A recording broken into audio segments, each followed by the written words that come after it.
தள்ளுபடி அத்தனை பேரும் அல்லம்படி 6 முதல் 60% வரை ஆடி தள்ளுபடியுடன் super Saravana stores, Chennai, Madurai, Kovai. Sir வணக்கம் சார். வணக்கம் சார். ராகுல் காந்தி அவர்களுடைய முயற்சிகளை எப்படி பார்க்குறீங்க? ராகுல் காந்தி இப்போ தான் பார்த்தேன் நான். அவங்க இங்கே தென்படுறாரு. அங்கே மீட்டிங்கெல்லாம் ஏதோ போராட்ட களத்துக்கெல்லாம் போய் ரோட்டில் விழுந்து ரத்தம் வந்து அதெல்லாம் பண்ணியிருக்காரு. அவர் இந்த மாதிரி ஏதாவது ஒரு ஷோ மட்டும் பண்ணிட்டு போய் படுத்துக்குவார், அதோட சரி. ஏன் சார் எப்படி சொல்கிறீங்க? ஆமாம், இது வரைக்கும் அவர் பண்ண ஷோ எத்தனை ஷோ இருக்குது. பார்லிமெண்ட்டில் எவ்வளோ வீராசனம் பேசினார், எவ்வளோ கொஸ்டின் பண்ணார் மோடியா பார்லிமெண்ட்டில். அதுக்கப்புறம் ஆக்ஷன் என்ன, அதனால் ஏற்பட்ட விளைவுகள் என்ன? இப்போ நேற்று போய் போராடினார், ரத்தம் சிந்தினார். ராகுல் காந்தி ரத்தம் சிந்திட்டார் அப்படின்னு சொல்லி இந்தியா முழுக்க ஒரு எழுச்சி அலை ஏற்பட்டதா? இந்தியா முழுக்க போராட்ட களத்துக்கு காங்கிரஸ் வந்தாங்களா? இந்தியா முழுக்க ரயில் மறியல் போராட்டம் நடத்திட்டாங்களா? சொல்லுங்கள். இந்தியா முழுக்க நீட்டுக்கு எதிராக களத்தில் இறங்கிட்டாங்களா காங்கிரஸ்காரர்கள்? அது ஒரு நாள் நியூஸ், அவ்வளோதான். ராகுல் காந்தியினுடைய ஸ்ட்ரக்சரே முடிஞ்சு போச்சு, ஆர்கனைசேஷன் அவுட்டு. அப்போ எப்படி உங்களுக்கு எப்படி மோடி பயப்படுறாரு? அதை பார்த்து சரி, இவ்வளோ பெரிய மாணவர் படை களத்தில் இறங்கி நின்று போராடுது. இந்த மாணவர் படையை எப்படியெல்லாம் ஒடுக்கணும் அப்படின்னு சொல்லி மோடியினுடைய போலீஸ் திட்டம் போட்டு குண்டர்களை ஏவி, ஆர்எஸ்எஸ் ஒரு பிஜேபி குண்டர்கள் ஹெல்மெட் அணிந்து கொண்டு போலீஸுக்கு உதவியாக இறங்கி அடித்து நொறுக்கினாங்க மாணவரை. இதெல்லாம் கேட்குறதுக்கே நாதி இல்லை. ஈக்காக கூட உள்ள போக முடியாது, ஜந்தர் மந்தருக்குள்ள அவ்வளவு பாதுகாப்பு வளையம் இருக்குது. அதுக்குள்ளே லாரி நிறையா கல்லை ஏற்றிக்கிட்டு ஒரு லாரி உள்ளே போக அனுமதிப்பானா போலீஸு? எப்படி அனுமதிச்சான் போலீஸு?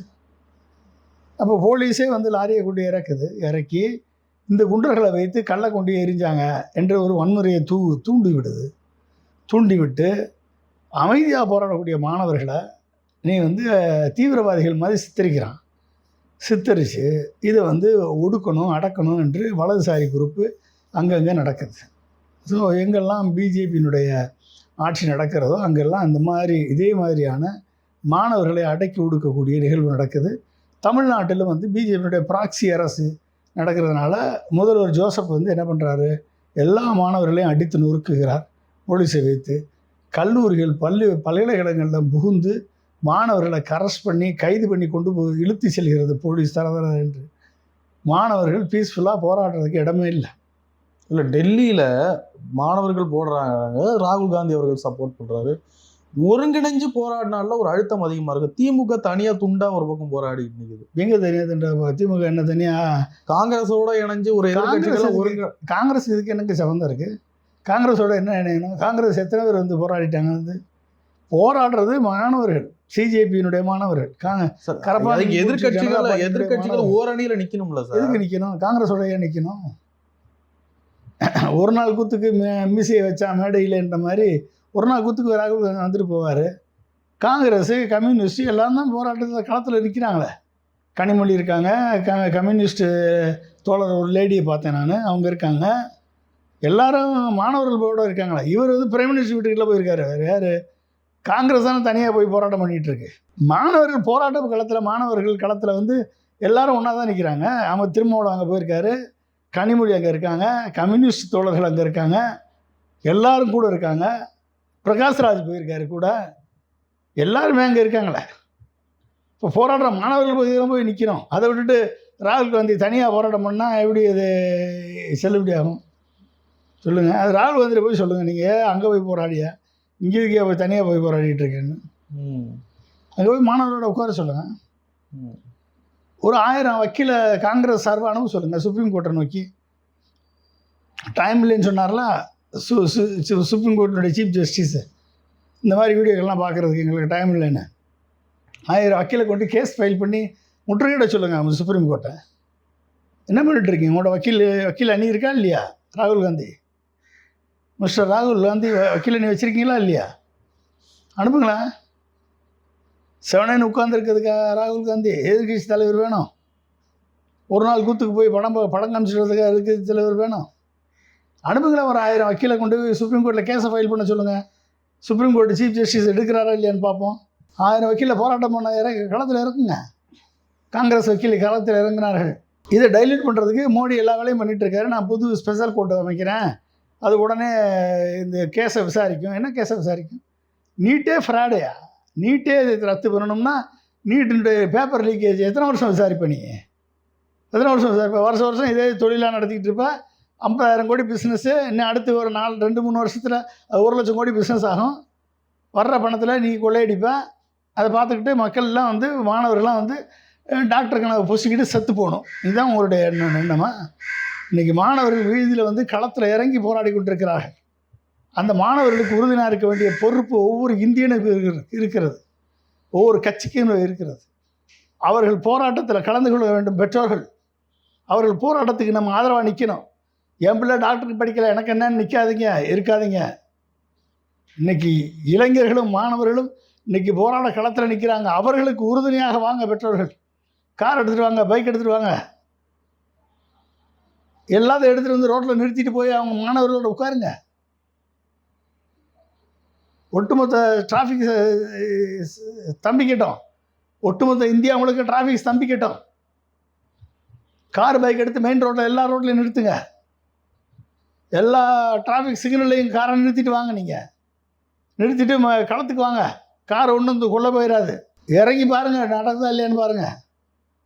என்னமோ ஒரு நீட்டை காலி பண்ணணும், இவிஎம்மை ஒழிக்கணும்.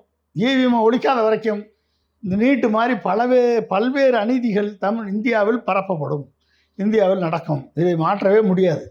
நீட் ஒழிக்கப்படணும், இவிஎம் ஒழிக்கப்படணும். இந்த 2 கோரிக்கைகள் முக்கியமான கோரிக்கைகளை முன்னெடுத்து அனைத்து எதிர்க்கட்சிகளும் களத்தில் இறங்க வேண்டும். அனைத்து பெற்றோர்களும் இதற்கு ஆதரவு தர வேண்டும். ஓகே, சினிமா பார்க்குற கூட்டத்தை பற்றி நமக்கு பேசணும்னு அவசியம் கிடையாது. அதை ஒன்றும் திருத்தவும் முடியாது, ஒன்றும் செய்ய முடியாது. அவ்வளோதான், அது முடிஞ்சு போச்சு. ஒரு பக்கம் மாணவர்கள் திண்டாட்டம், மற்றொரு முனையில் ஜனநாயகன் கொண்டாட்டம். இரு பெரும் நிகழ்வுகள் தமிழ்நாட்டில் நடந்து கொண்டிருக்கின்றன ஒரே நேரத்தில். எப்படி பார்க்குறீங்க? மாணவர்கள் வந்து லட்சக்கணக்கான மாணவர்கள் இந்தியா முழுக்க இன்றைக்கி களத்தில் இறங்கி போராடி கொண்டிருக்கிறார்கள். உரிமைக்காக போராடுகிறார்கள், ஜனநாயகத்தை மீட்டெடுப்பதற்காக போராடுகிறார்கள், நீட் தேர்வை எதிர்த்து போராடுகிறார்கள். அப்போ இப்படிப்பட்ட ஒரு போராட்டத்தில் மக்கள் ஈடுபட்டிருக்கும் பொழுது அதை திசை திருப்பதற்காகவே ஜனநாயகம் படத்தை ரிலீஸ் பண்ணியிருப்பாங்களோ என்று இப்போ எனக்கு தோணுகிறது. சார், அது முன்னாடியே ப்ரீ ஷெட்யூல் பண்ணதுங்க சார். இது ஜனநாயகன் எப்போ ப்ரீ ஷெட்யூல் பண்ணது? முன்னாடியே சொல்லிட்டாங்க சார். அது எப்போ சொன்னாங்க? எத்தனை வருஷத்துக்கு முன்னாடி சொன்னாங்க? சரி, ஓகே, பார்க்கட்டும், என்ஜாய் பண்ணட்டும். அது ஒரு அதுக்குன்னு ஒரு கூட்டம் இருக்குது, ரசிகர் கூட்டம் இருக்குது, அந்த கூட்டம் என்ஜாய் பண்ணோம். ஆனால் மாணவர்களது வாழ்வாதாரம், மாணவர்களது கனவு, மருத்துவ படிப்பு படிக்க இருக்கக்கூடிய மாணவர்களது கனவுகளை பொசுக்கிவிட்டு இந்த பிஜேபியினுடைய மோடி அரசு கடந்த 2014க்கு பிறகு இந்த நீட் தேர்வை திணித்து மாணவர்களின் டாக்டராகும் கனவை ஒடித்தது. அது காரணம், இது வந்து ஒரு வலதுசாரி அரசு. ஒட்டுமொத்த வலதுசாரிகளும் அமெரிக்காவிலிருந்து பல்வேறு நாடுகளிலே இன்றைக்கு வலதுசாரிகள் ஆட்சிகள் தான் நடக்கிறது.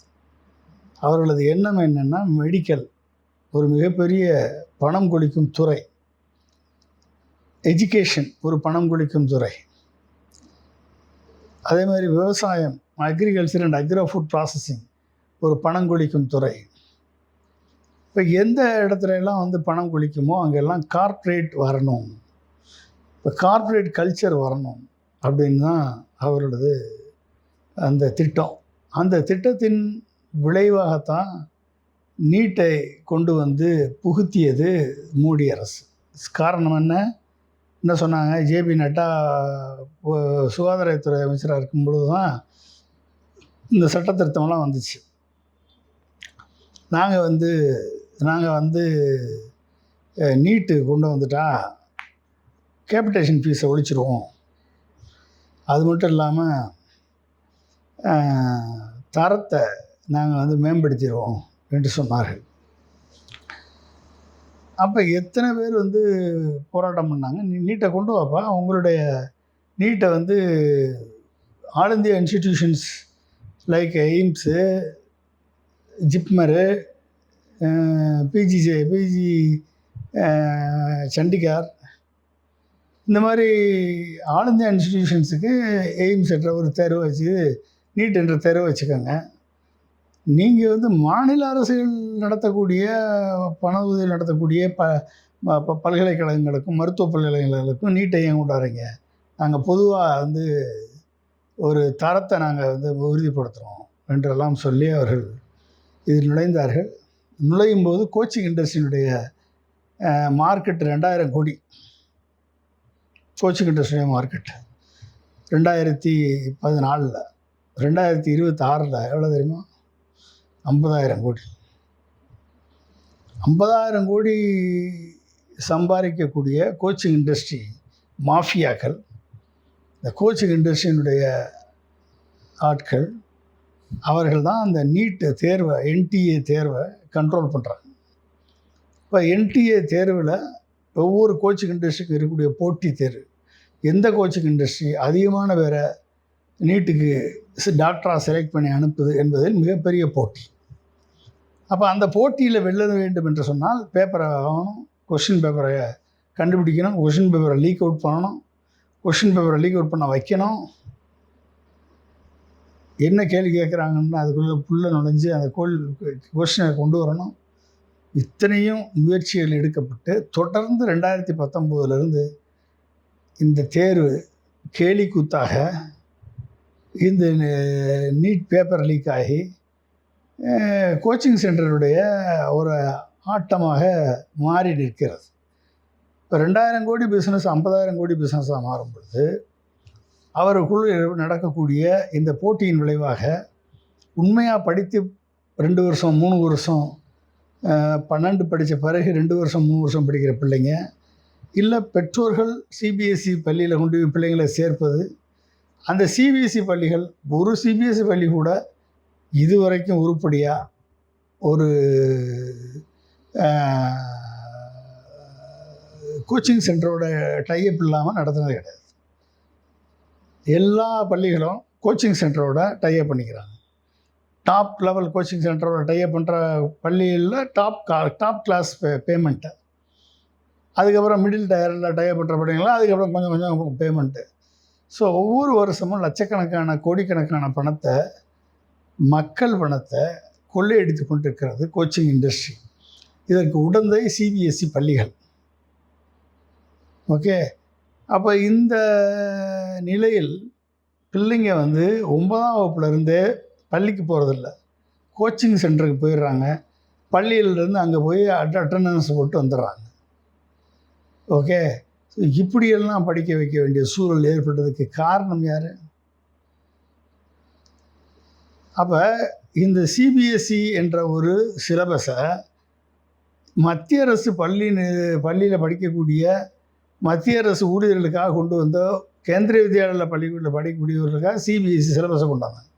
அந்த சிலபஸையும் அந்த டீச்சிங் பேட்டர்னையும் நீங்கள் எல்லா மாநில மாணவர்கள் மீது திணித்து இன்றைக்கி ஒட்டுமொத்தமாக அதன் மூலமாக இந்தியை திணிச்சு, அதன் மூலமாக சமஸ்கிருதத்தை திணிச்சு, அதன் மூலமாக புதிய கல்விக் கொள்கையை கொண்டு வந்து எத்தனை ஒரு விளைவுகளை, கேடுகளை இந்த மோடி அரசு செய்து கொண்டிருக்கிறது என்பதை நீங்கள் உணர வேண்டும்.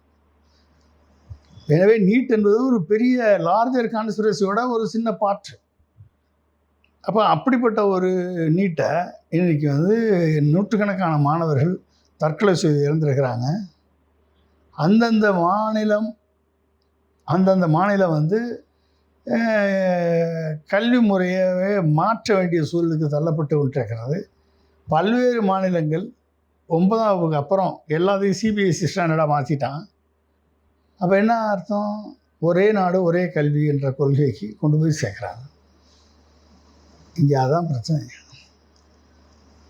அப்போ அந்தந்த மாநிலங்கள், முன்னேறிய மாநிலங்கள், கல்வியில் தரத்தில் முன்னேறிய மாநிலங்கள், டாக்டர்ஸ் இன்ஜினியர்ஸை அதிக அளவில் உற்பத்தி செய்து வெளிநாடுகளுக்கு அனுப்பிய மாநிலங்கள், இவர்களது சிபிஎஸ்சி போன்ற ஒரு தரம் குறைந்த ஒரு பாடத்திட்டத்திற்கு தங்களை தாழ்த்த வேண்டிய சூழல் ஏற்பட்டிருக்கிறது.